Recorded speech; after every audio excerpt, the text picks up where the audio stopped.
yo solo quería darles la bienvenida y comentarles que también el encuentro está dentro de este mes dedicado a Colombia, el mes de noviembre. Empezamos con William Ospina, uno de los escritores muy sobresaliente en lo que es el panorama actual de la literatura no solo iberoamericana, sino mundial.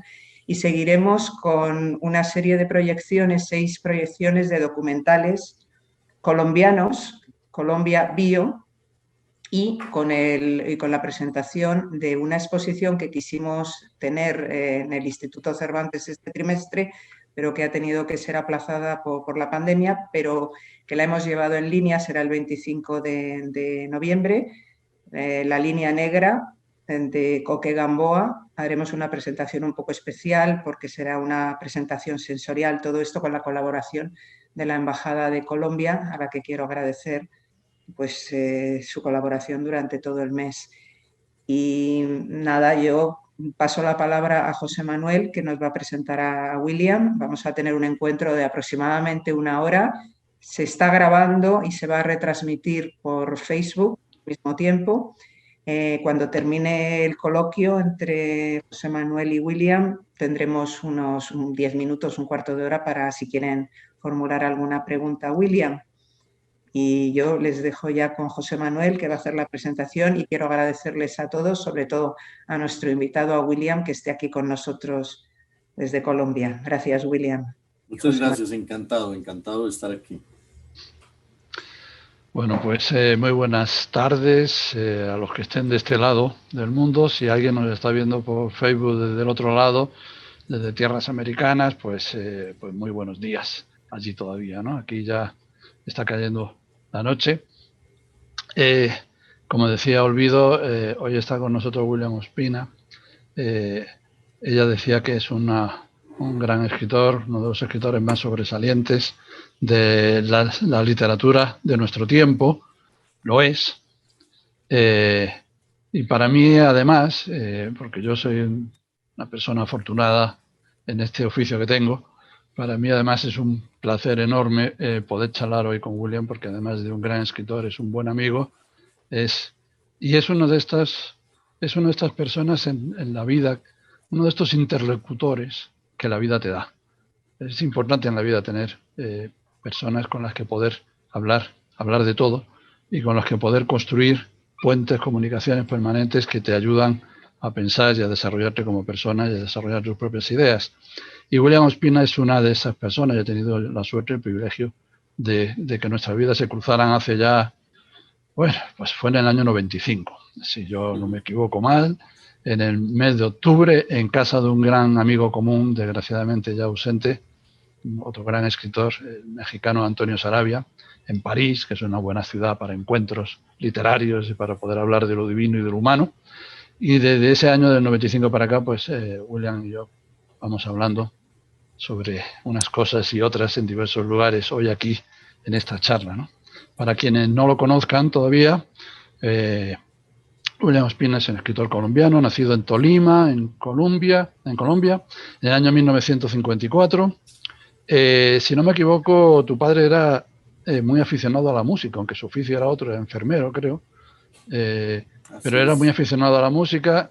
Yo creo que por ahí algo te dejó, porque yo te he oído cantar boleros muy entonadamente, y tienes una memoria que es una de las cosas que más envidio en esta vida, la memoria para la poesía, una de las memorias rítmicas mayores que he visto en mi vida. Entonces, William Ospina es capaz de recitar menos su poesía, que nunca te la recita, sino que es de memoria, esa la lee siempre, pero yo le he oído recitar fragmentos enormes de obras poéticas que yo no sé cómo tiene esa capacidad, pero bueno. Crecido en Cali, autor no solamente de una vasta obra poética, sino también ensayística y narrativa, con libros de poesías como El País del Viento, Con quien habla Virginia caminando hacia el agua, Sansetti, que es, si no me equivoco, el más reciente de tus libros de poesía, ensayos como Es tarde para el hombre, del que luego hablaremos un poco, porque hay una anécdota con Vargas Llosa que a mí me divierte mucho y que me gustaría que la evocáramos. Hay una anécdota de un elogio una mezcla de elogio detestado o detestable elogio o detestador, detestadora admiración, en fin. Un episodio muy interesante con este libro de ensayo. En busca de Bolívar es otro de sus ensayos. Para que se acabe la vaina, que también con ese título tan musical también, que es otro de sus ensayos.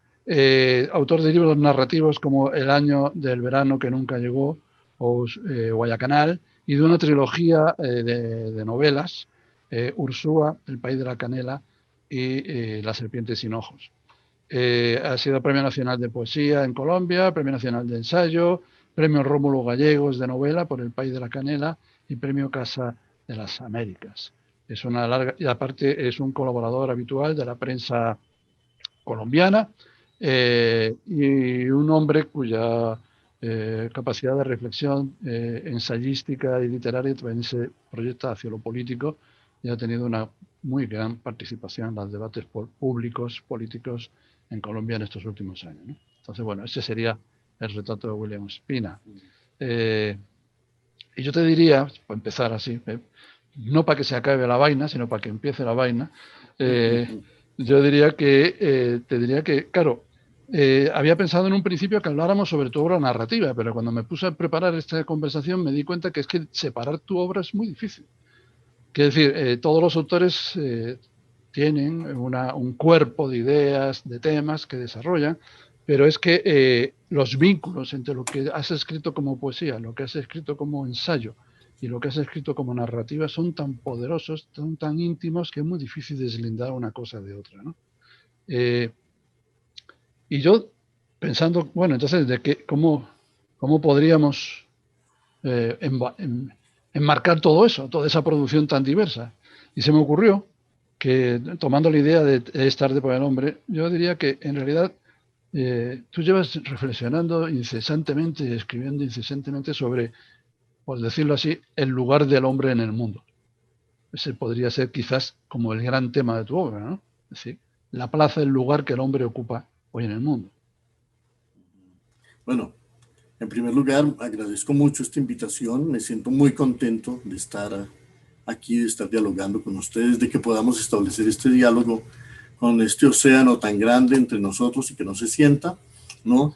Y agradezco mucho a José Manuel por su amistad, que es de muchos años, como él lo ha recordado, y por la posibilidad de este diálogo, que es una prolongación del diálogo que llevamos desde hace mucho tiempo. Bueno, sí, si algo siento yo es que casi todo lo que escribo está conectado. Que yo empecé escribiendo poesía, hacía solamente poemas y hacía todo lo posible por esconderlos inmediatamente después de escritos para que nadie se diera cuenta de que yo andaba en esas aventuras. Después empecé a sentir la necesidad de escribir ensayos, primero que todo sobre temas literarios y después sobre temas sociales y sobre temas históricos, preguntas sobre Colombia. A nosotros, a los colombianos y a los latinoamericanos, nos suele ocurrir que cuando crecemos en nuestro mundo no estamos tan interesados en él, sino en mundos distantes. Pero cuando visitamos esos mundos distantes, empezamos a sentir una necesidad tremenda de preguntar quiénes somos, dónde nacimos, pues, porque este mundo nuestro está todavía como en proceso de formación de algún modo. No acabamos de tener una idea clara de cómo nos formamos, de cómo se... Y además aquí existe una leyenda que en Colombia ha sido particularmente intensa, de que la historia comenzó hace 5 siglos, ¿no?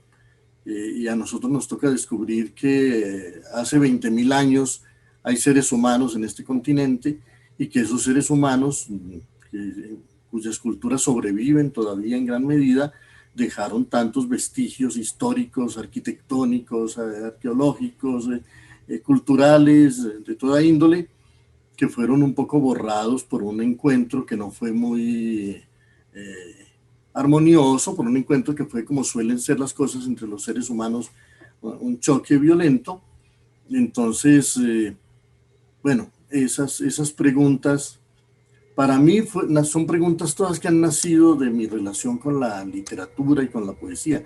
Inclusive casi todas las reflexiones políticas que hago son reflexiones que nacen de la literatura y de la poesía, ¿no?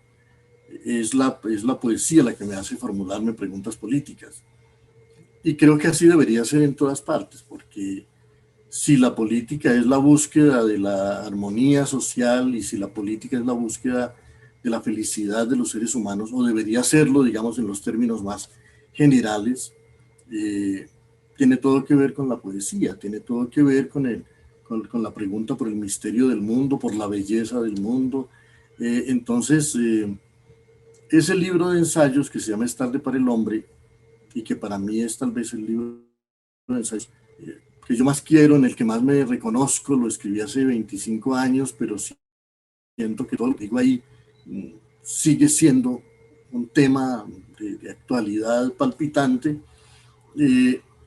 Es mi primer libro de ensayos, uno de mis primeros libros de ensayos, y nació, a pesar de que son preguntas sobre la historia, sobre el progreso, sobre las ciudades, sobre la publicidad, sobre la medicina, sobre la época, nació de preguntas que me despertaban los poetas que leía, ¿no?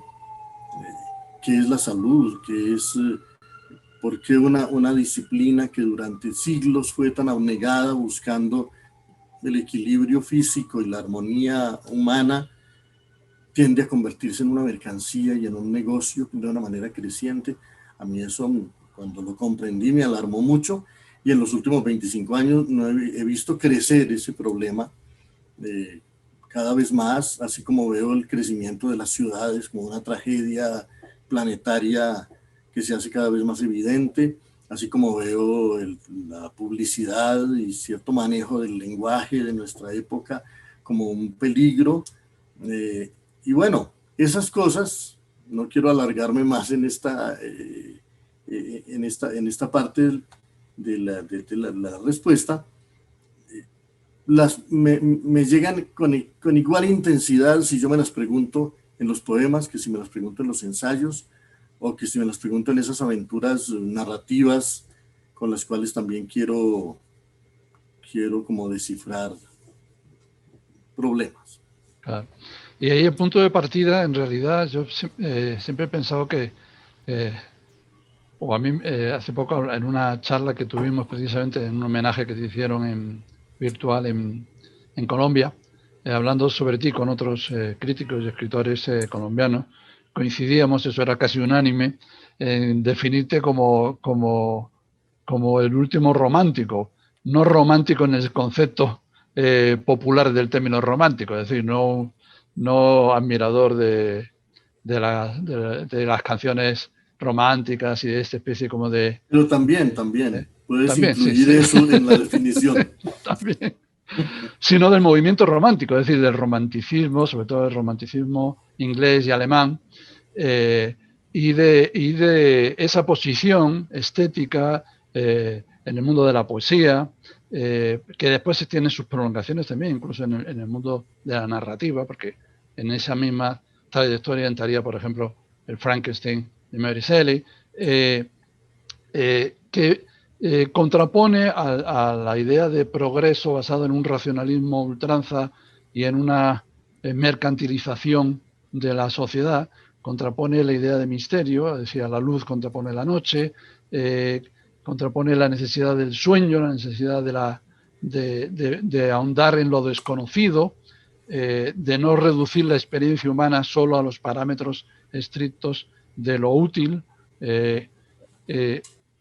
y que está en ese ensayo, en el primero de los ensayos de Es tarde para el hombre, que abordas esa reivindicación de los románticos, y está en uno de tus textos narrativos que a mí me gusta particularmente, que es El año del verano que nunca llegó, en el que evocas esa noche del mes de junio de 1816 junto al lago de Ginebra en Suiza, en la villa Diodiati, donde Lord Byron y el poeta Shelley, Mary Shelley, la compañera del poeta, y el doctor Polidori se retan a imaginar una historia de terror y de miedo, y Y en esa noche nace el Frankenstein, la novela de Frankenstein de Mary Shelley, y nace el primer relato de vampiros, el de Polidori, el vampiro, que son como los grandes fantasmas, los grandes mitos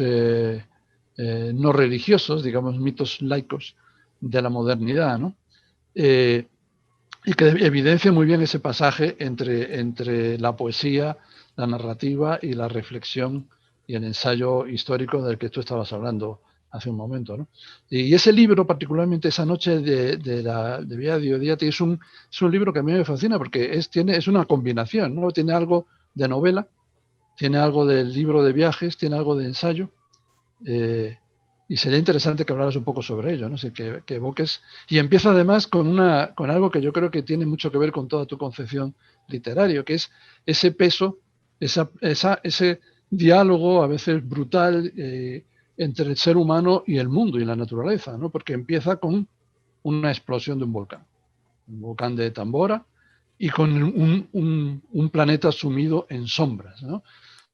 Pero, digamos, es un inicio donde la realidad, que es la explosión de ese volcán, que se produjo efectivamente en el año 1815, y las ficciones nacidas de ese mundo en sombras se mezclan, ¿no?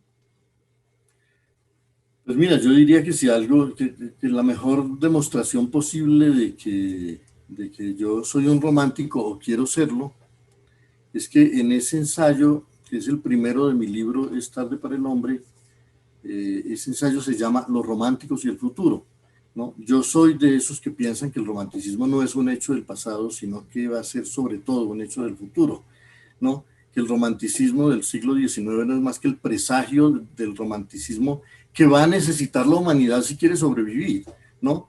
Porque estamos atrapados en el mundo del cálculo, en el reino de la cantidad, en un mundo que cree que solo la razón y que solo la razón instrumental puede darle soluciones a la especie, y la verdad es que la sociedad que hemos construido a partir de la revolución industrial es una sociedad no solamente cada vez más incómoda, parece que estuviéramos buscando el confort, y en realidad vivimos en un mundo cada vez más menos confortable, en un mundo cada vez más lleno de sombras, de presagios, de temores. Bueno, este momento que estamos viviendo en el planeta entero es buena prueba de que no hemos construido un mundo precisamente donde nos sintamos muy tranquilos y muy cómodos. Y claro, las amenazas de la naturaleza están allí, pero todos tenemos la sospecha de que hay algo más que un virus, que hay algo más que una plaga, que hay algo más que una peste como las que cíclicamente han azotado a la humanidad, que estamos viviendo otra cosa, que esas mismas plagas cíclicas ahora las vivimos de una manera tan multiplicada por la tecnología, por las redes de la comunicación, tan unánime por el fenómeno de la globalización, que en realidad es una peste viral en el sentido moderno de la palabra, y ha puesto a la humanidad entera en jaque. El romanticismo fue en su momento la primera reacción de la humanidad occidental, al menos, no sabría decir cómo se vivió eso en Oriente, pero la primera reacción de la humanidad occidental frente a la revolución industrial. A mí me conmueve mucho que a comienzos del siglo XIX el poeta Hölderlin ya dijera de una manera obsesiva: están envenenando los manantiales, ¿no? Porque si para algo sirve la mirada poética es para sentir dónde se está perturbando como la armonía original del mundo, como el equilibrio original del mundo, dónde está llegando algo peligroso, ¿no? Y ellos advirtieron ese peligro, no solamente Hölderlin, todos estos poetas, todos estos románticos, estos artistas, estos músicos advirtieron que algo empezaba a ir mal y que iba a ir cada vez más mal, y entonces reaccionaron en esa suerte de combate inspirado frente a las pretensiones de la razón, frente a las pretensiones de la industria, frente a las pretensiones de la técnica. Y Novalis escribió sus himnos de la noche para tratar de responderle a al siglo de las luces, al siglo de la iluminación, a la idea de que la razón ya lo respondería todo y ya dejaría todo claro, y que ya no necesitaríamos más ni supersticiones, ni fantasías, ni sueños, ¿no? Entonces estos románticos dijeron, nada, la razón no ha respondido, las cosas esenciales del mundo no las ha respondido la razón. Ahí está todavía la muerte, la locura, la pasión, ¿no? La sombra, y ahí están también la imaginación, la fantasía, cosas que no caben, digamos, en la cuadrícula de la razón, y si necesitamos la razón, no podemos hacer de la razón lo único, tenemos que dejarle espacio a otras cosas en el mundo. Entonces, esa reacción de los románticos inicialmente, y yo recordaba en ese ensayo, empezaba en ese ensayo recordando que Bertrand Russell dijo que el momento más alto del romanticismo europeo no había sido un poema, ni un lienzo, ni una sinfonía, sino la muerte de Byron en Missolonghi, luchando por la libertad de Grecia, con lo cual nos estaba diciendo que el romanticismo, más allá de sus frutos estéticos y de sus aventuras artísticas, era algo más, era una actitud vital, era un vitalismo, era una reacción del espíritu humano y del cuerpo humano frente a una época que pretendía adocenarnos y someternos a unos parámetros, y que el amor por la libertad, que hizo de Byron no solamente el gran poeta maldito, sino también el gran héroe romántico, estaba en todos ellos, y era como la respuesta de un sueño que fuera más allá de esta sociedad de consumo que nos estaban fundando desde entonces. El romanticismo es sobre todo el sueño de una sociedad de creación frente a una mera sociedad de consumo que nos hace cada vez más pasivos y cada vez más irrelevantes históricamente. Claro, pero eso es interesante porque muchas veces cuando se presentan las actitudes que tienen una posición romántica, así en sentido amplio, decía, o aquellas que reivindican la capacidad de soñar del ser humano, de tener ambiciones que vayan más allá de, digamos, de lo aparentemente razonable, cuando se tiene una visión utópica, muchas veces se presenta eso como algo enfrentado a la ciencia, al conocimiento, como una especie de reivindicación de la animalidad, el lado más oscuro de la condición humana, ¿no? Y yo estaba pensando, por ejemplo, antes citabas a Novalis, y hay cosas que, por ejemplo, no se sabe. O sea, Novalis es el autor de Los himnos a la noche, ¿no? Y es uno de los referentes del romanticismo. Pero Novalis era inspector de minas. Y era un hombre que estaba interesadísimo en las investigaciones científicas, en el magnetismo, en el galvanismo. Es decir, era un romántico que al mismo tiempo se interesaba por la ciencia y reflexionaba sobre la ciencia, de la misma manera que en la propia novela de Mary Shelley de Frankenstein hay una reflexión y un interés sobre la ciencia, aunque sea para también marcar cuáles pueden ser sus límites morales o cuáles son los riesgos que pueda comportar, ¿no? Entonces, lo digo porque cuando uno dice, bueno, hay que reivindicar un nuevo romanticismo, muchas veces habría que decir, bueno, romanticismo no es igual a irracionalismo o antirracionalismo. Claro, sin duda, ¿no? No creo que se trate de renunciar a la razón. No creo que el ser humano pueda, aunque lo quisiera, renunciar a la razón ni renunciar a la ciencia, ¿no? Como decía Borges un día que le hicieron una entrevista, dijo, ¿cómo podemos negar la ciencia? Es tanto lo que ignoramos y es tan poquito lo que logramos aprender, que sería una locura renunciar a esos cuantos cristales que vamos acumulando pues en la tiniebla de la historia. Entonces, por supuesto, de lo que se trata es de no pretender que solo la razón, y solo la razón instrumental, o solo una razón manipulada por otros poderes, que no son precisamente la sed de saber, ¿no? Basten para habitar en este mundo. Cuando Hölderlin dice que el ser humano está lleno de méritos, pero que solo por la poesía hace de esta tierra su morada, ¿no? Lo que nos está diciendo es que no es la poesía, no son los versos, ¿no? Es una actitud de asombro, de maravilla frente a los misterios de la naturaleza, frente a los misterios de la historia, que es lo que nos permite habitar en el mundo, nombrar el mundo. La razón instrumental tiende a hacer que miremos un río y nos digamos que el río es una fuerza hidráulica, o que el río es simplemente H2O. Pero cualquier ser humano sensato sabe que el río es mucho más que H2O y es mucho más que una fuerza hidráulica, y que es también el río de la memoria, y que es también el río de la infancia, y que es también el río de un montón de leyendas y de fábulas que no caben en ese pensamiento meramente cuantificador, en esa reducción meramente racional, ¿no? Necesitamos de la razón, pero necesitamos de muchas otras cosas fuera de la razón. Necesitamos sensibilidad, necesitamos imaginación, necesitamos fantasía, necesitamos emoción, necesitamos compasión, necesitamos solidaridad. Y la verdad es que estamos viviendo en un mundo donde lo más importante, según dicen todos los poetas, que es la gratitud, ha desaparecido, ¿no? Somos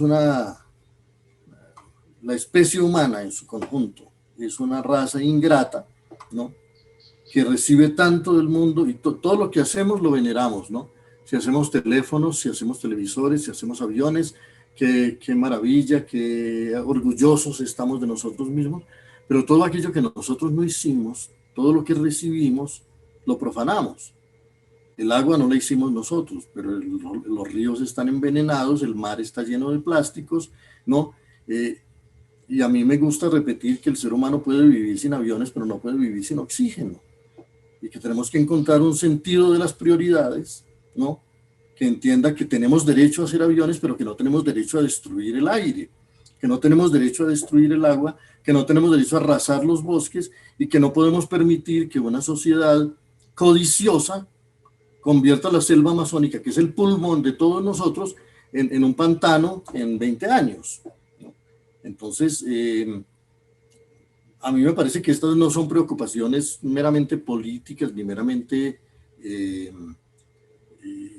ecologistas, son preocupaciones poéticas. Es la poesía la que nos está exigiendo desesperadamente que aprendamos a habitar con gratitud y con respeto en el mundo, y que encontremos algo sagrado, porque hemos construido un mundo ingrato donde lo sagrado, es decir, lo misterioso, lo bello, lo inexplicable, lo maravilloso, ya no existe, o solo existe como coartada comercial. Bueno, y a veces el mundo se encarga de recordarnos que está ahí, ¿verdad? Es decir, que nuestras pretensiones, el caso de esta pandemia es un caso obvio, ¿no? Esto nos han mandado un telegrama bien clarito, ¿no? Y en el caso de ese libro el año del verano que nunca llegó, el mundo también mandó un mensaje en ese momento, ¿no?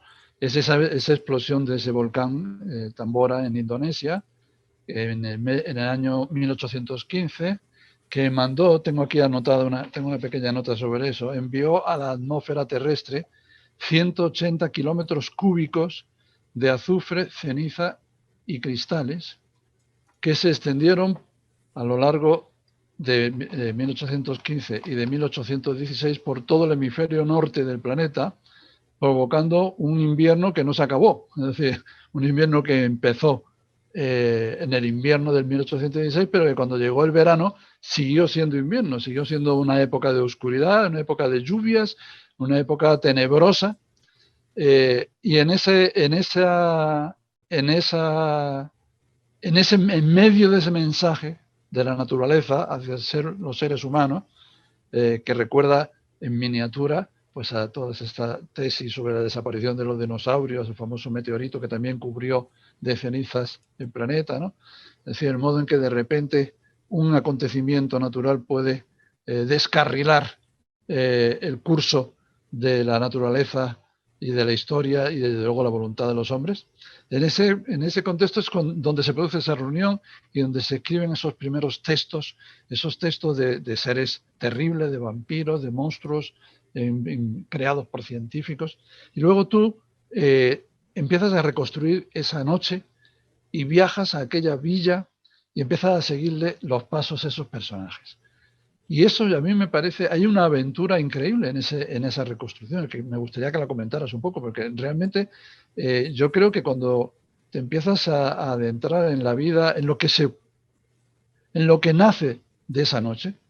No solamente lo que nace en términos literarios, que es ese cuento del vampiro y que es la novela de Frankenstein, pero nace mucho más, ¿no? Es como si hubiera una especie de extraña conspiración del talento y de la imaginación humana, digamos, al amparo de las sombras provocadas por ese volcán, que se va prolongando hasta nuestros días, ¿no?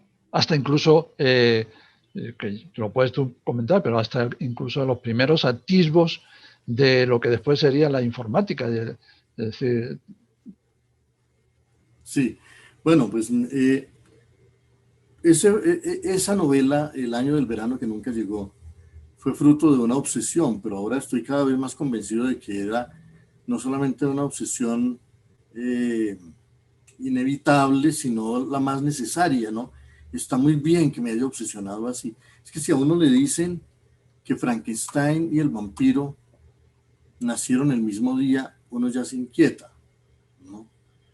Pero si le dicen que Frankenstein y el vampiro nacieron el mismo día en la misma casa, uno ya tiene que obsesionarse para tratar de averiguar qué fue lo que pasó, ¿no? ¿Cómo es posible que los dos monstruos más emblemáticos de la modernidad, más perturbadores, más inquietantes de la imaginación de estos dos últimos siglos, hayan tenido ese origen tan puntual, ¿no?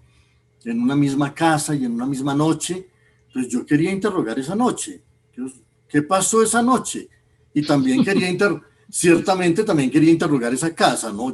¿Qué pasó en esa casa? ¿Qué casa es esa? ¿No? En la que pueden nacer en una misma noche los dos monstruos que van a fascinar más a una época como esta, en la que creemos ser tan racionales que ya los monstruos no deberían tener mucha importancia. Entonces, yo estaba en Buenos Aires, había ido a dar una conferencia y una tormenta me retuvo en el hotel muchas horas y me llevó a entrar a internet, y resulta que yo había leído la vida de Lord Byron, que escribió André Maurois, y también la vida de Shelley, que escribió André Maurois. Son dos libros encantadores, son dos novelas, prácticamente esas biografías que André Maurois hizo de este par de poetas, y sabía que ellos se habían conocido y que habían sido amigos, pero no conocía las circunstancias en que se conocieron. Y ese día, atrapado por esa lluvia, en ese hotel en Buenos Aires, me puse a buscar en internet y encontré la clave de cómo había sido el encuentro entre Byron y Shelley, cómo se habían encontrado en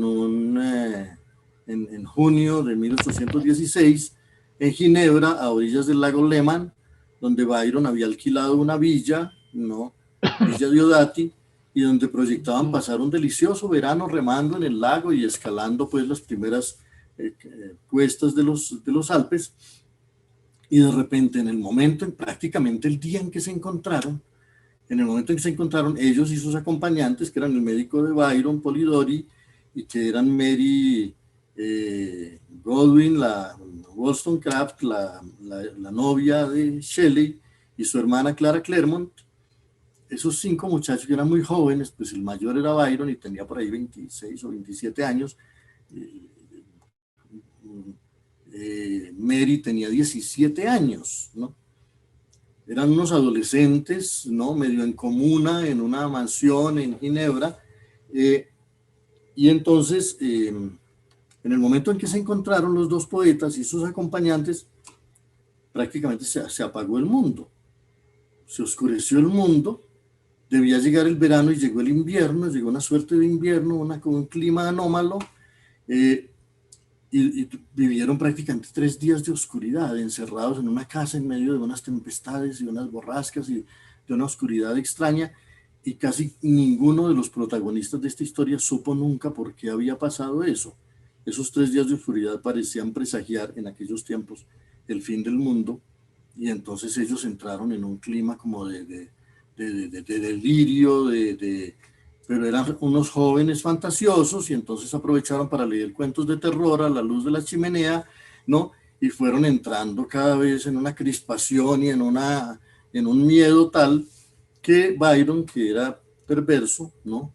Y que disfrutaba haciéndolo, aprovechó la medianoche después de unas lecturas de cuentos de fantasmagoría, unos cuentos de fantasmas alemanes, para proponerles el juego de que ahora que ya estaban muertos de miedo, ahora que ya estaban pues al borde de un ataque de nervios, se fueran cada uno solo para una habitación de aquella casa y escribieran el cuento de terror más horrible que se les ocurriera. Y todos muy valerosamente aceptaron el desafío y se fueron temblando cada uno por sus pasillos hacia su cuarto a tratar de escribir ese cuento de terror. Y pasó que los grandes autores, que eran Byron y Shelley, hicieron unas historias modestas, nada notable.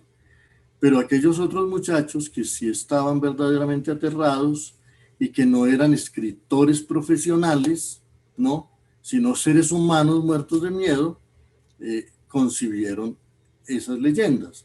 Polidori concibió la idea de un vampiro humano que con las décadas alimentaría a Bram Stoker para la escritura de Drácula, ¿no? Y Mary concibió la idea de un científico que arma un ser hecho con fragmentos de cadáveres y que a través de un experimento de electricidad le da vida, y nació Frankenstein. Entonces, bueno, esa anécdota es ya suficientemente interesante, es suerte de taller literario improvisado en donde unas jóvenes que no son los literatos conciben los grandes fantasmagorías y los grandes monstruos de la época a la sombra de un clima extraño, de un clima poco inexplicable. A mí me obsesionó la idea y recuerdo que en esos días salí y empecé a visitar las librerías buscando ediciones de Frankenstein, ediciones del vampiro, no sé, ya he debido tocarme a ver si tenía fiebre porque empezaba ya a tener una especie de delirio con el tema, ¿no? Y de repente me acordé, caminando por una calle que todavía estaba mojada con charcos de lluvia, que yo tenía una invitación a Ginebra para 3 semanas después para dictar una conferencia sobre Borges y Ginebra en la Sociedad de Lectura, y me dije, a lo mejor voy a poder conocer la casa donde ocurrieron estos hechos, ¿no? Y asocié entonces, y la verdad es que 3 semanas después, cuando llegué a Ginebra, no solamente, es decir, el propio día que llegué, fui a una cena, y la persona que nos invitaba a esa cena, yo le conté que tenía ganas de conocer una casa que se llamaba Villa Diodati, y ella me dijo, pero esa casa está a 5 minutos de aquí, si quieres te llevo ya. Y era medianoche, y de repente a medianoche estábamos dando vueltas alrededor de Villa Diodati, y esto acabó de incrementar la obsesión que yo tenía con el tema, ¿no? Yo dije, si esta casa se me aparece el tema y después se me aparece la casa, es porque yo tengo que seguir este rastro. Y lo seguí durante varios años, visitando sitios y tratando de descubrir la vida de cada uno de estos personajes, qué los hizo llegar a esa casa, cómo convergieron allí Byron, Shelley, de qué vida venía cada uno de ellos, de qué origen, Mary Shelley, ¿no?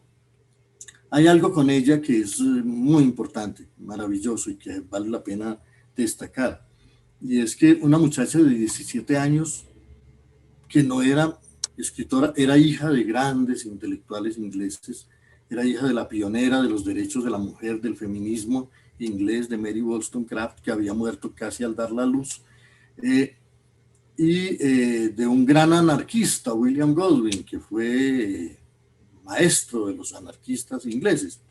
O sea, ella venía de una tradición literaria muy firme, pero pues no precisamente de poetas ni de novelistas. Y concibió a sus 17 años esta historia, que si uno la mira ahora, nadie captó como ella las grandes preguntas que estaba empezando a formular aquella época, y que son todavía preguntas palpitantes 2 siglos después para toda nuestra cultura. ¿Es posible la vida artificial? ¿Es posible hacer la vida en laboratorio? ¿No? ¿Vamos a prescindir alguna vez de la sexualidad y vamos a empezar a ser seres humanos nacidos solamente de la inteligencia y de la técnica? ¿No? Preguntas que, claro, que se las haya hecho esa muchacha tan temprano, cuando eso era apenas algo que se insinuaba en el horizonte de la historia, muestra la tremenda genialidad que había en ella y el talento con que fue capaz de condensar todas esas preguntas que formulaba la época en una fábula tremenda.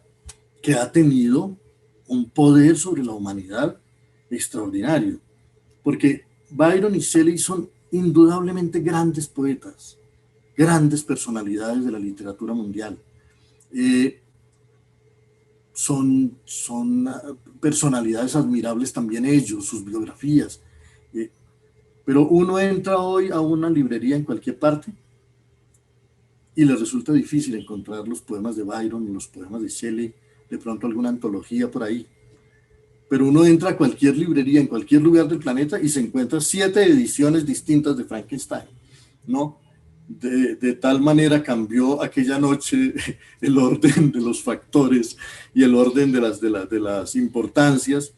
Y bueno, para concluir con este tema, ellos no supieron nunca qué fue lo que pasó, qué fue lo que produjo esa noche y todas las consecuencias de esa noche y de ese invierno anómalo. Por eso yo llamé la novela El año del verano que nunca llegó. Pero sí, décadas después se supo que la razón por la cual se había presentado ese clima anómalo, ese invierno en pleno verano, no solo en Ginebra y en los Alpes, sino en toda Europa y también en Norteamérica y también en la China, simultáneamente, había sido la erupción del monte Tambora en Indonesia en 1815, que arrojó una tal cantidad de ceniza y de cristales volcánicos muy sutiles a la atmósfera que una capa de oscuridad se tendió y los vientos la llevaron y cubrieron el hemisferio norte del planeta, y cuando llegó el verano siguiente no dejaron pasar los rayos del sol y prácticamente no dejaron pasar el calor del sol, y llegó un invierno inesperado y tremendo y miedoso cuando tenía que llegar el verano. Y entonces para mí, en el fondo, la gran pregunta era de qué manera el clima afecta la cultura y afecta la imaginación, de qué manera las alteraciones inesperadas del entorno físico en el que vivimos puede terminar produciendo fenómenos de la cultura, fenómenos de la imaginación. Cuán influidos estamos, cuán poderosamente influidos estamos por el entorno, ¿no?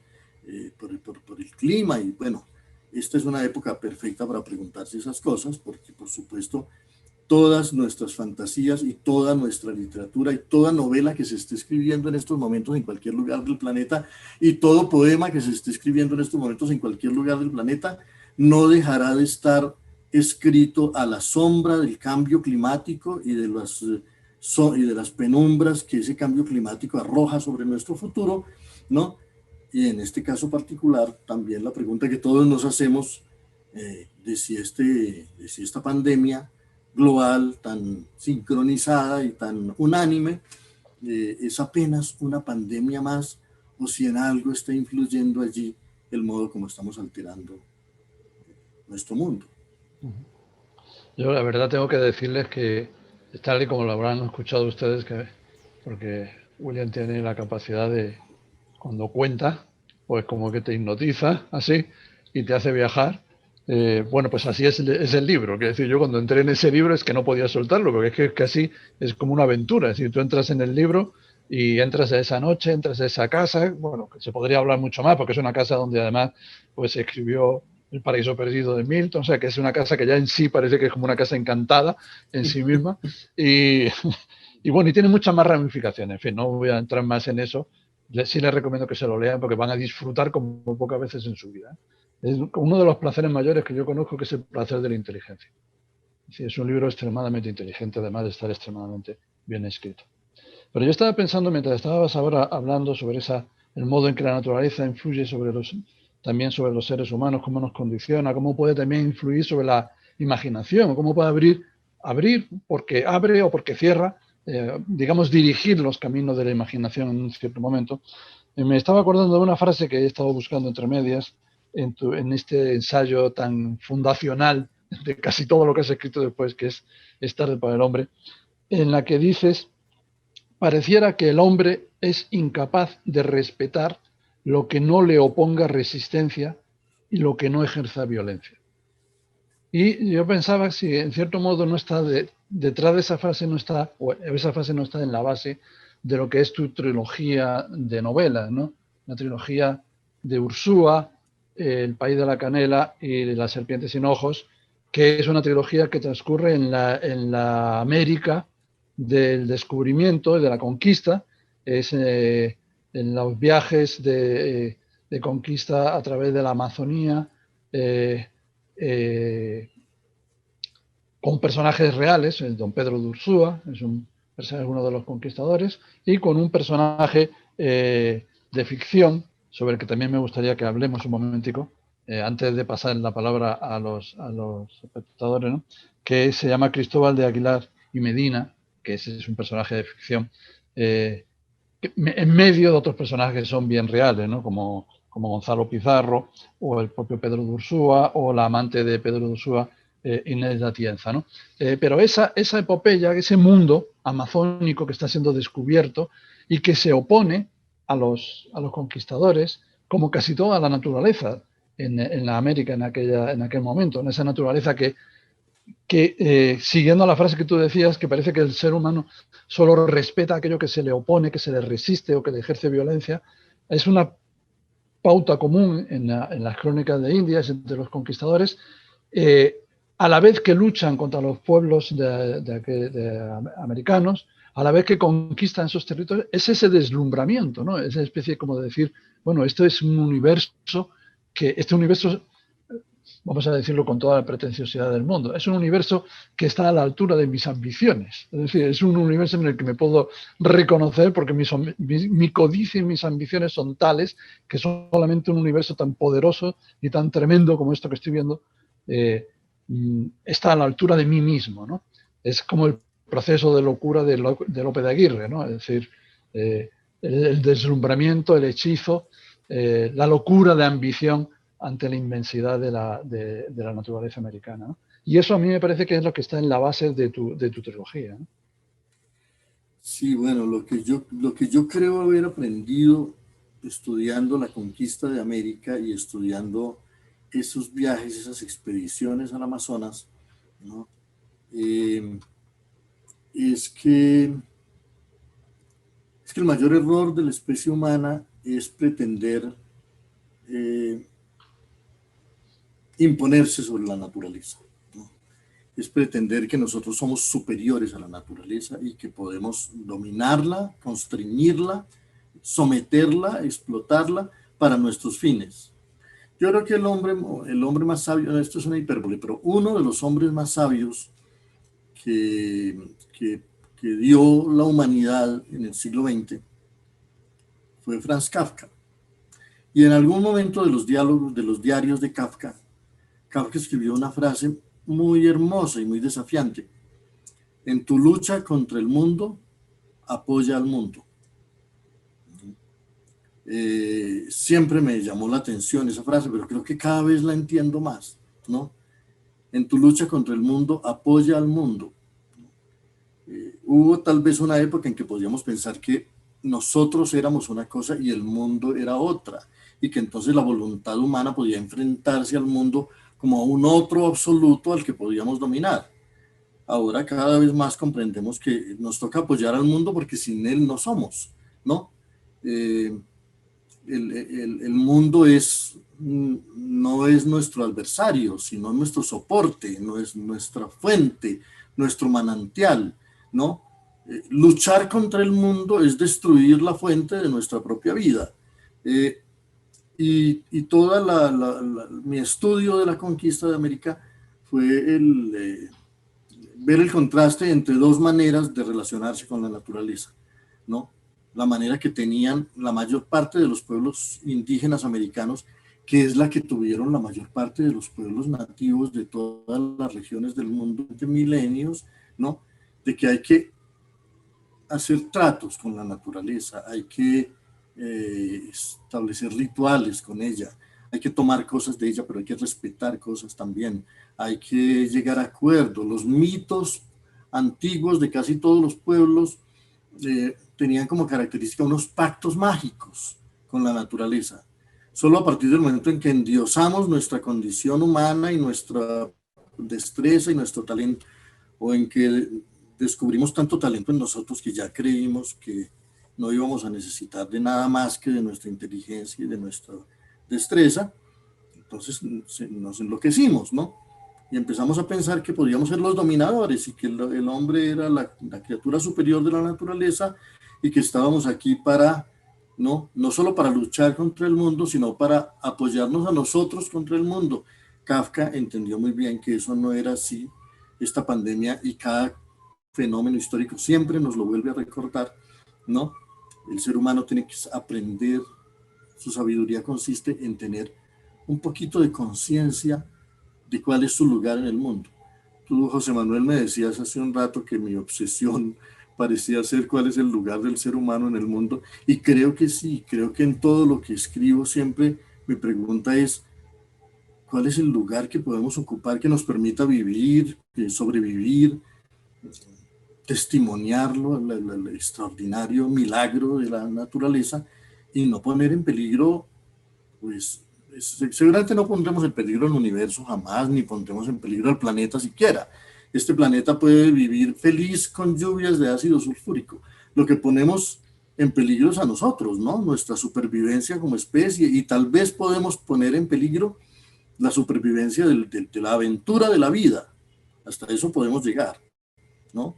Pero un día hacemos que se extinga la vida y el planeta seguirá con sus cuarzos y con sus volcanes, y millones de planetas hay así en el universo, ¿no? Y Dios no se inmuta. Pero si a nosotros nos gusta esta aventura, si nos gusta poéticamente esta aventura, ¿no? Tenemos que aprender a tener una relación con este milagro, ¿no? Maravilloso que nos rodea, un poquito más prudente, un poquito más discreta, un poquito más, ni siquiera es humilde, ¿no? Un poquito más cautelosa, ¿no? Y sin duda más agradecida. Entonces, ese choque de la voluntad que encarnaba, por ejemplo, Pedro de Ursúa, o que encarnaba Gonzalo Pizarro,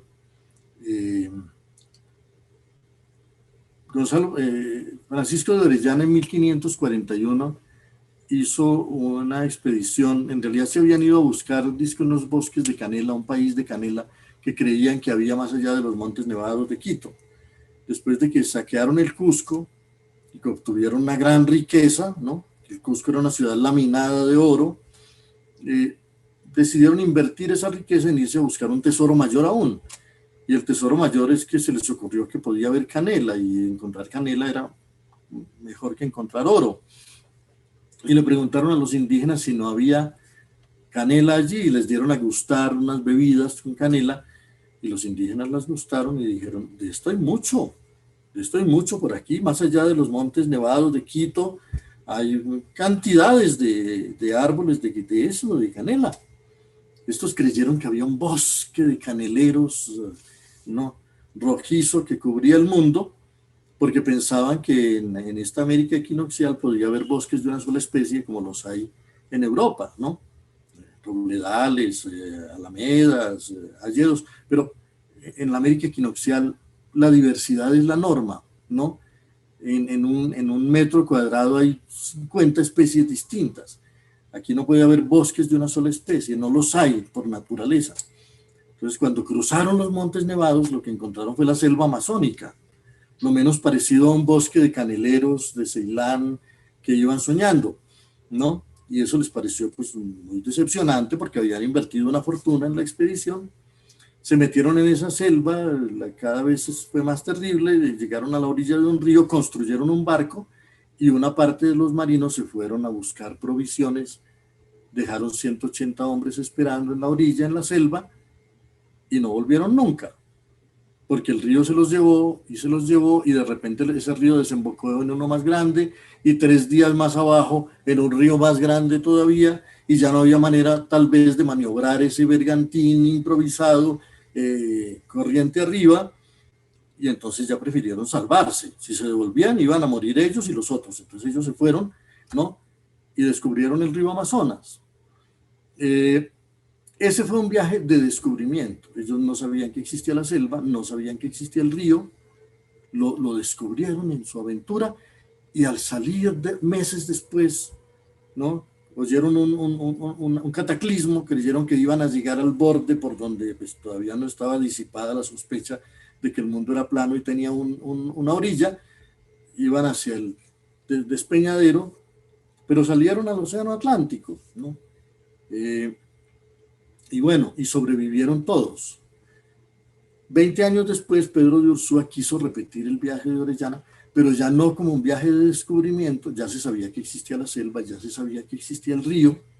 Ahora lo que Ursúa quería era conquistar la selva y conquistar el río y establecer el dominio y el poderío, ¿no?, sobre esa selva. Y por supuesto el viaje fue una catástrofe y terminó en la ruina de todos, ¿no? Porque dominar la selva amazónica pues es ¿no?, un delirio, ¿no? Y además, ¿para qué, no? La selva nos permitió respirar, ¿no? La selva amazónica le permitió respirar a Ramsés II hace 3.500 años sin que necesitara ir allá a mirarla, ¿no? La naturaleza funciona por sí misma y no necesita de nosotros para darnos lo fundamental.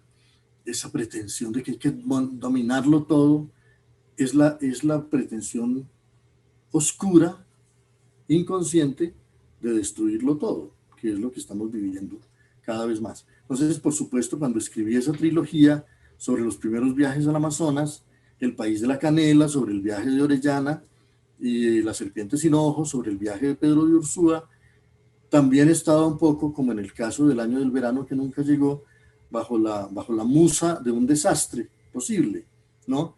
En el año del verano que nunca llegó era esa erupción volcánica que era también una metáfora de este cambio climático en que vivimos, y en el caso del Amazonas, la pregunta ¿no?, por qué estamos haciendo hoy con el Amazonas. Cuando uno aquí se despierta todos los días, yo vivo en un país amazónico, y uno se despierta todos los días en la impotencia de saber que los incendios avanzan, y que esos incendios que avanzan ni siquiera se deben solamente al cambio climático, sino que hay gente trabajando por el incendio. Hay gente sembrando incendios para hacer campos de soya, para volver eso potreros, para volver eso campos de ganadería, ¿no? Hay una locura consciente trabajando en alianza con el cambio climático para destruirlo todo por codicia. Entonces, bueno, sí, estas aventuras literarias mías estaban un poquito siempre escritas a la sombra de esos peligros. Mira, una última preguntita y ya pasamos después al público. Yo estaba pensando que entonces este narrador de parte de tu trilogía, Cristóbal de Aguilar y Medina, este personaje de ficción que tú inventaste, él es mestizo, hijo de conquistador. Y yo me preguntaba hasta qué punto no hay también en tu manera, en tu obra, una reivindicación del mestizaje como esa posible, digamos, traslación al seno de la humanidad de la necesidad de concordia entre el hombre y la naturaleza, ¿no? Es decir, el mestizaje en el sentido de interiorización o convivencia con lo otro, con lo diferente, con lo que no es nosotros. Ese nosotros puede ser nosotros, especie humana, frente a la naturaleza, o puede ser nosotros, civilización europea, frente a otras civilizaciones, otras culturas, ¿no? Y a mí yo creo que, porque es un tema de mestizaje que tú has abordado tanto como desde el punto de vista de narrativo de la ficción con este personaje, como también desde el punto de vista de los ensayos, ¿no?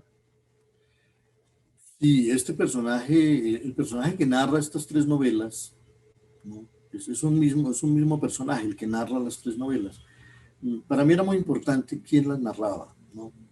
Y claro, es una preocupación, sobre todo de esta época, quién es el narrador de la historia. En otros tiempos, un escritor podía escribir con más inocencia, contar una historia sin preguntarse bien quién la está contando. Y por eso los narradores de ciertas obras antiguas lo sabían todos, podían estar al mismo tiempo en el mundo y en la cabeza del personaje al que están describiendo, porque son como un ser que lo sabe todo. Y que, ¿no?, nuestra época parece exigir más un narrador situado, ¿no?, que sabe unas cosas, las otras las ignora, las otras las deduce, es inclusive más cómodo para un escritor crear un narrador que no lo sepa todo, que pueda equivocarse también, que pueda tener solo una perspectiva situada de los hechos. Entonces yo sentí, hay una pregunta que para nosotros en Latinoamérica es una pregunta continua, ¿no? ¿Qué tanto pertenecemos al orden mental europeo y qué tanto pertenecemos a otra cosa que tiene que ver con el mundo nativo americano? Porque a diferencia de otras culturas en donde los invasores llegaron y exterminaron a la población nativa, las naciones latinoamericanas somos hijos de una cultura que llegó, pero que no exterminó totalmente la población nativa, sino que se mezcló con ella, ¿no? Y se produjo ese mestizaje. El mestizaje entre nosotros no es tanto una cuestión puramente étnica, no es tanto una cuestión de facciones o de color de la piel, es una mezcla de costumbres, de tradiciones, de memorias, ¿no? Si no se borró buena parte del mundo indígena y si nos fusionamos con él en mayor o menor grado, un saber milenario y unas costumbres milenarias pervivieron. Uno mira una cultura como la mexicana y la cultura mexicana se parece muy poco a las culturas europeas, tiene cosas, tiene elementos, ¿no? Pero hay que ver esa fiesta de los muertos, hay que ver esos esqueletos bailando que pinta Guadalupe Posada, ¿no? Y si uno quiere encontrarles raíces europeas, podrá encontrarlas. Uno puede encontrar el triunfo de la muerte de Bruegel y puede ver los esqueletos bailando en los campos y todo esto. Pero se dieron un montón de sincretismos y un montón de fusiones, ¿no? Y a mí me parece que son fusiones afortunadas. Y en todas partes del mundo se dan las fusiones afortunadas del mestizaje. España, Portugal son países muy mestizos, ¿no? Los árabes estuvieron tanto tiempo y habían pasado los alanos y los visigodos, ¿no? Y estaban los íberos y estaban los celtas y, ¿no? Pasa el tiempo y parece que nos volviéramos culturas homogéneas, pero allá en el fondo están los ríos que convergen, la pluralidad y es muy humano desde el comienzo que como sabemos que la endogamia es perniciosa, ¿no? Que la endogamia no es recomendable, buscamos enamorarnos de lo distinto y unirnos con lo distinto, porque eso, como decía François Jacob, no es un seguro de supervivencia, ¿no? Que nuestros hijos sean hijos de dos códigos genéticos distintos y que puedan combinar destrezas, talentos, posibilidades distintas. Entonces el ser humano hace del mestizaje un seguro de supervivencia, mientras que de la endogamia hace más bien un riesgo de degeneración. Así que el mundo no tiende hacia ninguna forma de la pureza, ¿no? Y la última tentativa de una raza pura superior a las otras, que fue el nazismo, a todos nos repugna, ¿no? Nos parece que era un error pretender que hay una raza pura y que raza pura porque se les olvida buscar las raíces, ¿no? Ahí encontrarán cómo fue que lograron esa pureza, ¿no? Un poco como se logra la cierta pureza de las razas artificiales de los caninos, por ejemplo, con la labor de combinar cosas para producir ciertos efectos, pero no son purezas originales, son elaboraciones. La especie humana pues tiende hacia las mezclas y así ha sido desde hace mucho tiempo y América pues fue un laboratorio grandísimo de mestizajes. Entonces, cuando yo iba a escribir estas novelas me preguntaba, ¿quién va a contar esta historia? Y me dije, desafortunadamente yo no puedo contar esta historia desde la proa de las carabelas de Cristóbal Colón, como ha sido contada siempre. Aquí siempre se contó nuestra historia desde la proa de las carabelas de Cristóbal Colón. Me parecía que algo quedaba por fuera si se lo contaba solo desde la perspectiva de España o de Europa. Y además yo no me sentía español ni europeo como para contarlo desde allí, pero tampoco me sentía indígena y tampoco, así fuera hoy indígena, no soy el indígena de hace 5 siglos, que es cuando llegaron estos, cuando no éramos mestizos todavía, Entonces yo tampoco podía contar este relato desde una perspectiva indígena, ¿no? Sentí que solo un mestizo podía contar esta historia si quería ser una historia contemporánea. Todo lo que uno escribe es fatalmente contemporáneo, entonces yo quería que esta fuera conscientemente contemporánea y que contara la historia de la conquista de América como la podemos contar hoy, ¿no? Sin la pretensión indigenista de que aquí somos, ¿no?, los hijos de este territorio que padecieron una invasión, ¿no?, cosa que es también ilusoria, ni la perspectiva de que aquí llegaron los civilizadores y que aquí no había nada antes, sino asumir esa condición de la modernidad que es el mestizaje. Dicen que quien le dio estatuto poético a la modernidad fue Baudelaire, y yo quisiera citar una estrofa de Baudelaire que describe muy bien esa ambigüedad un poco tormentosa del mestizaje, en primer lugar americano, pero que podría ser de cualquier ser de este mundo. Hay una estrofa de Baudelaire que dice: yo soy la herida y el cuchillo, la bofetada y la mejilla, yo soy los miembros y la rueda, soy el verdugo y soy la víctima, ¿no?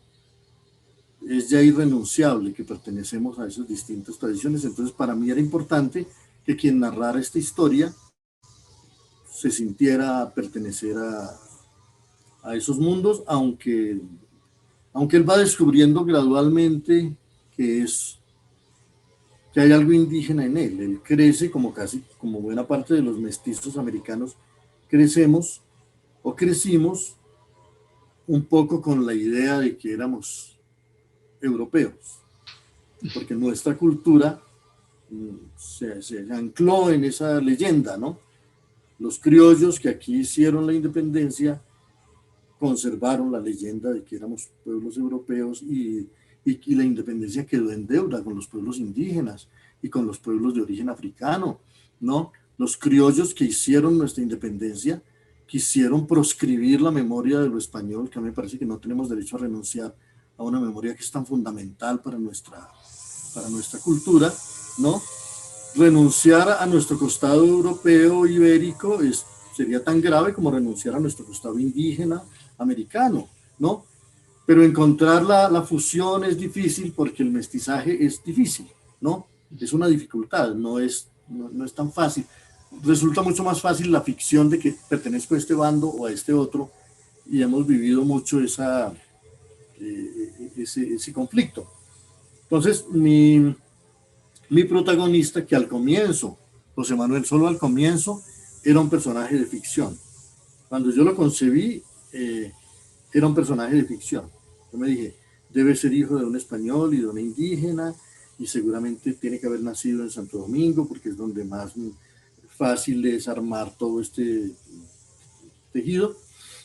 Entonces, para mí era un personaje de ficción que yo fui armando, pero a medida que avanzaba la narración, este muchacho, que se creía español porque su padre le había dicho que era hijo de una española, no le había contado que era hijo de la indígena que había en su casa, ¿no? Y que era su criada. Entonces él creció viendo a su madre como si fuera una criada, una mujer del servicio, ¿no? Pero gradualmente va descubriendo que esa indígena era su madre, ¿no? Y entonces, a medida que avanza la narración en esos libros, hay como en él el descubrimiento de cosas más complejas de su existencia. Entonces, al mismo tiempo que se cuentan unas historias exteriores, también hay una metamorfosis del narrador, o de la conciencia que el narrador tiene de sí mismo. Esa parte me parecía interesante. Y de tal manera ocurrió que al final yo me dediqué a averiguar si era posible que hubiera un personaje como el que yo me había inventado, ¿no? Y descubrí que sí, de los que fueron al primer viaje, al viaje de Orellana, y volvieron al segundo viaje, al viaje de Pedro de Ursúa, que es la característica de este narrador, hubo 2 o 3 que hicieron los 2 viajes. Y uno de ellos era hijo de un español y de una indígena, y había nacido en República Dominicana. Entonces yo terminé diciendo, bueno, este personaje que yo me inventé resulta que sí existía, ¿no? Bueno, eso es a la manera que le ocurrió a Alejo Carpentier en El siglo de las luces, ¿no? Cuando inventa al amante de Victor Hugo, a Sofía, y al final hay una pequeña nota al final del libro donde cuenta que años después se descubrió que efectivamente Victor Hugo había tenido una amante cubana que se llamaba Sofía. En ese caso ya tiene todavía más gracia porque hasta el nombre coincide, ¿no? Es Pero bueno, es como que... Es un hermoso y terrible peligro, José Manuel, para los escritores, inventarse Anticipar. personajes y correr el riesgo de encontrárselos después en el mundo. Con sus reclamaciones, no, mejor no pensarlo. Bueno, pues uno tiene el peligro de encontrar personajes, pero también tiene el placer de encontrar lectores. Y bueno, como aquí tenemos a varios lectores, no sé si lectores tuyos, pero lectores en todo caso, que nos han estado escuchando, pues quizás sea el momento de ver si alguno de ellos tiene algún comentario, alguna pregunta que hacer. Y entonces, bueno, pues el que quiera hablar o preguntar, pues que ya sabe, aquí normalmente se levanta la mano. Como somos pocos hoy, yo creo que se puede abrir los micrófonos y bueno, pues que hable el que tenga interés en este momento.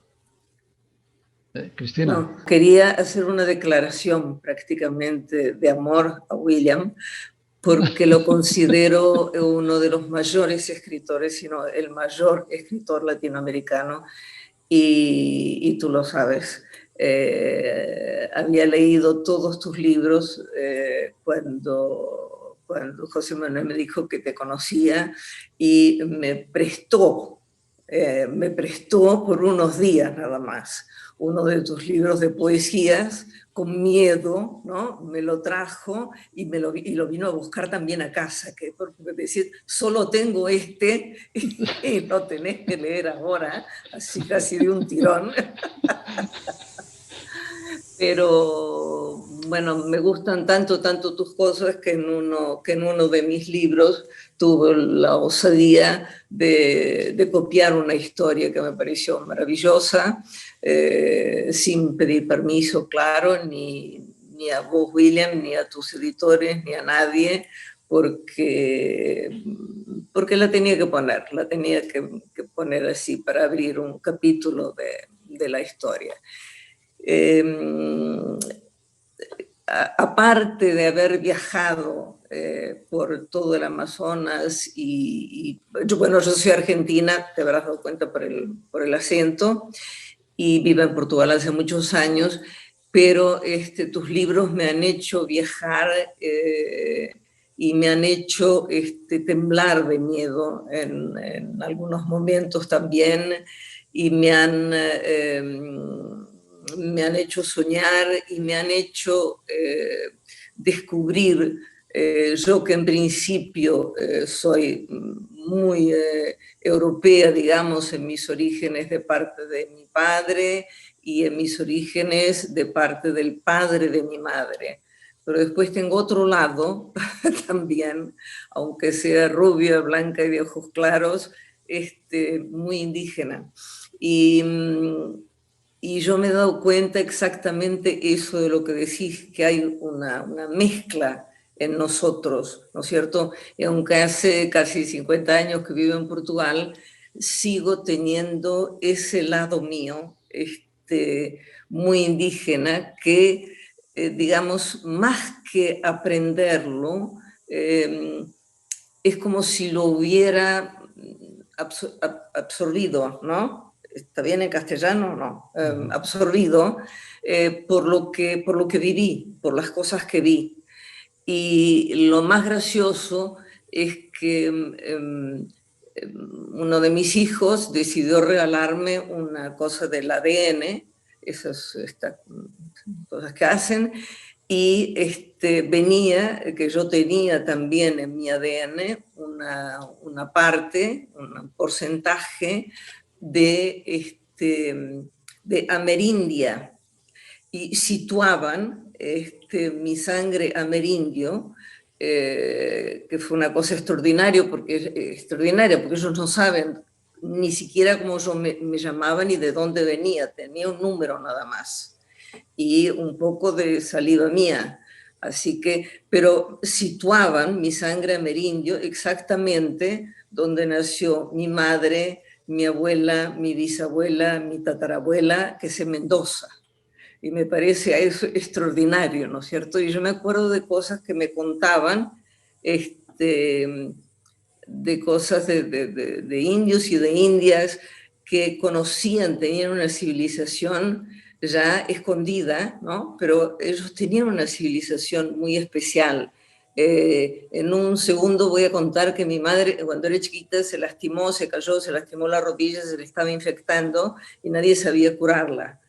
Hasta que una india que trabajaba en la casa le dijo, no le cuentes a nadie, yo te voy a llevar a un sitio. Entonces ella la llevó a un árbol donde iba sacando una cosa verde del árbol y le iba poniendo encima de la herida, le ataba, como se usaban polleras largas en esa época, nadie se daba cuenta, y todos los días le cambiaba el vendaje. Y muchos años después, decenas de años después, se descubrió la penicilina. Que venía exactamente de ese musgo, digamos, que crecía. Así que creo que esa civilización que existía pasó para nosotros también, de cierta manera, hasta de la mirada que nosotros tenemos hacia Europa, ¿no es cierto? Tenemos una mirada diferente, quizás, como quizás también los europeos tendrán cuando van a América, ¿no? Yo el primer viaje que hice cuando tenía 12 años a Europa, escribí un diario que desgraciadamente lo perdí, porque lo intitulé Un viaje a las Indias europeas, porque a mí siempre me decían que yo venía de un país de indios, y Europa en 1960 me pareció mucho más atrasada y mucho más, bueno, había pasado por varias guerras, ¿no? Mucho más, bueno, salvaje que lo que éramos nosotros. Así que sin pregunta, es solo una declaración de amor a tu escritura, de amor profundo a tu escritura y casi una veneración de tus libros. Y entonces, si hay una pregunta, es si estás escribiendo algo o si has publicado algo, porque desgraciadamente en Portugal no te publican, no sé por qué. No les gustan los mejores escritores probablemente, y entonces publican lo que se vende mucho. Bueno, no, pues muchas gracias y sí, bueno, yo siempre tengo por ahí varios proyectos. Yo creo que todo escritor siempre tiene por ahí distintos borradores y espera a ver qué musa aparece para ver cuál de esas cosas desarrollar y trabajar. Y bueno, naturalmente también escribo mucho, me toca escribir mis columnas semanales del Espectador y dictar conferencias y entonces, pero sí hay algunos proyectos literarios, algunas novelas que tengo en proceso. Y bueno, siempre continuando con como lo hemos visto aquí, con las mismas obsesiones, ¿no? Con esas mismas búsquedas, ¿no? Me gusta lo de Mendoza. Yo conocí Mendoza, estuve hace unos años allí en una feria del libro, pero conocí a Mendoza de antes por otra razón, y es que por Colombia han circulado siempre mucho las músicas del continente. Aquí, digamos que en México no se oyen tantos tangos y en Argentina no se oyen tantas rancheras, pero en Colombia se oyen los tangos, las rancheras, los pasos ecuatorianos, las cuecas chilenas, ¿no? Los joropos venezolanos y los boleros antillanos. Entonces, una música que se oía mucho por la cordillera colombiana, donde yo nací, ¿no? En todas las tiendas y las cantinas de la cordillera, era la música de los Trovadores de Cuyo, que es un conjunto musical de los años 40 y 50 argentino, con unas voces muy campesinas y con unas letras muy hermosas, muy influenciadas seguramente por el modernismo latinoamericano, pero cuya característica principal, y yo creo ser hijo un poco de ese clima musical y de ese clima sensorial, es que son canciones muy enamoradas del paisaje y de la naturaleza. Los tangos no, por supuesto, los tangos están metidos no solamente en un horizonte urbano, sino que es mucho drama pasional y despechos y vidas tormentosas, pero no, la música campesina de la cordillera, de la Es región de preciosa. Mendoza, es una música muy enamorada de la naturaleza y todo está lleno de paisajes, de atmósferas, de grandes, de valles, de montañas. Y esa música se oía mucho en nuestra cordillera, revelando la afinidad profunda que hay entre toda esta región de los Andes, desde Colombia hasta Argentina y Chile. Entonces, entonces yo también me siento un poco hijo de Mendoza. Claro. ¿Qué tal? Bueno, ¿Qué yo tengo tal? que como Cristina, mi biblioteca personal es la casa de José Manuel, entonces yo que he ido es de casa de José Manuel y de la trilogía que estáis hablando, todavía no he robado ninguno de esos de José Manuel, ya pero sí era una cosa que estaba leyendo hace poco, tú hablas ahí de los peligros que siempre están en tus libros. En el año de verano que nunca llegó, que sé que sí he ido, es el invierno que llega de forma repentina, por decirlo así, y los otros tres no lo sé, pero parece que sí está. Y lo que te quería preguntar es que leyendo hace poco, Vargas Llosa hacía un análisis, no hace poco, hace años, de todas las novelas de García Márquez. Y en todas las novelas de García Márquez está eso, ese peligro. Puede ser ya hojarasca, pueden ser ya los de lluvios de 100 años de soledad, pero siempre está ahí. Y me resultaba curioso que, no sé, tendrá que eso tendrá algo que ver con Colombia o con el Amazonas, o si crees que puede tener algo que ver, o puede ser simplemente con una coincidencia, o no sé, si te lo habías planteado alguna vez. Eso. Bueno, no, yo diría que el peligro es un tema muy literario, ¿no? Digamos, la literatura necesita ciertos estímulos, ¿no? Y, por ejemplo, la violencia es un tema literario omnipresente, ¿no? Es difícil encontrar una obra literaria en donde no esté la violencia como que dinamizando un poco y complejizando un poco todo lo que se dice. Y como decía un gran escritor inglés, Chesterton, que fue no solamente un gran poeta y un gran ensayista, sino un autor de encantadores cuentos policiales, ¿no?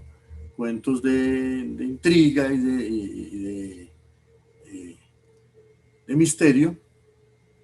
Él dijo una frase él tenía muy buen humor y entonces esta frase lo demuestra.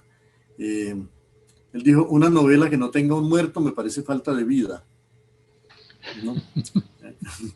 y la verdad es que la literatura ha funcionado siempre así, ¿no? Siempre es el enigma de la muerte y el enigma del crimen, que es algo que está con nosotros, ni siquiera metafóricamente, desde Caín y Abel, ¿no?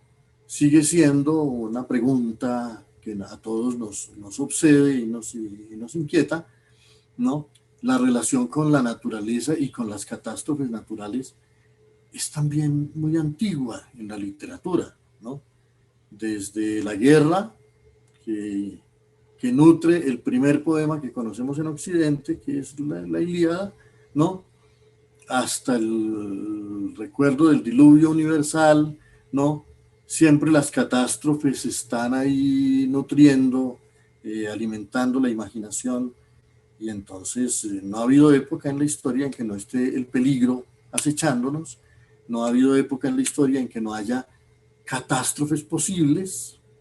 Entonces en eso nuestra época, que parece tan llena de novedades, es muy clásica, ¿no? Se parece a lo que ha sido la historia desde siempre, solo que ahora lo que ha crecido es la magnitud del peligro, porque antes los peligros eran peligros para la aldea, eran peligros para la región, ¿no? El volcán amenazaba a Pompeya, ¿no? Ya el volcán Tambora oscureció todo un hemisferio, ¿no? Y ya los temores que tenemos hoy, los peligros que tenemos hoy, tienen como una dimensión planetaria y entonces ha cambiado la magnitud, pero el fenómeno es antiguo. La verdad es que es un placer Un placer tenerte aquí, aunque sea virtualmente, William.